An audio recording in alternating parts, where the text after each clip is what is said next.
Buongiorno Notizia.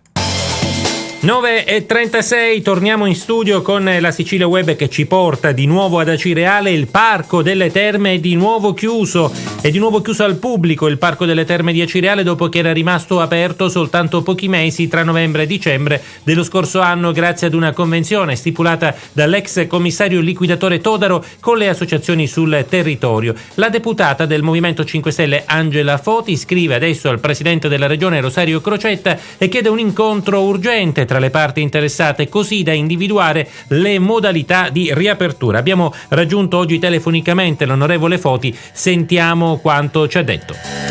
Il Parco delle Terme sembra vivere di nuovo una pagina buia. Dopo l'esperienza davvero positiva e entusiasmante delle associazioni che hanno riqualificato il parco, ricorderemo tutte le giornate di settembre, il parco, l'isola, il parco giochi, piantato centinaia di piante. Ci ritroviamo di nuovo col parco chiuso e l'impossibilità di poter usufruire di quello che è più di un semplice polmone verde per la città, ma un luogo con uno spirito che aveva dato veramente il senso di appartenenza a molti di noi. I commissari e i liquidatori intendono unicamente occuparsi della liquidazione e d'altronde li comprendo, però il socio, il presidente Crocetta, può decidere di dare questo indirizzo e quindi di aprire il parco. Quindi ho proposto questo incontro.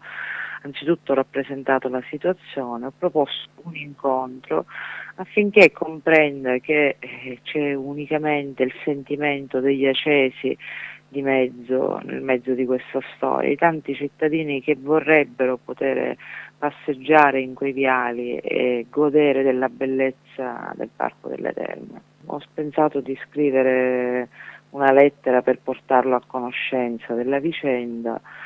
Anche se in un primo momento avevo pensato a un atto parlamentare, lo confesso, però mi sembra davvero eccessivo per questa storia. Nel frattempo ho anche revisionato la situazione, i commissari liquidatori si stanno occupando di mettere in ordine le carte, siamo ben lontani dalla soluzione delle vicende drammatiche dei mutui non pagati dalle terme. Speriamo almeno di cogliere la sensibilità di chi può concedere di nuovo la riapertura del parco. E ringraziamo l'onorevole Angela Foti, deputata del Movimento 5 Stelle all'Assemblea regionale siciliana, per questo intervento. Ha parlato appunto della lettera aperta scritta al presidente della regione Crocetta per chiedere un incontro affinché possa riaprirsi il Parco delle Terme, che è stato chiuso nei mesi scorsi.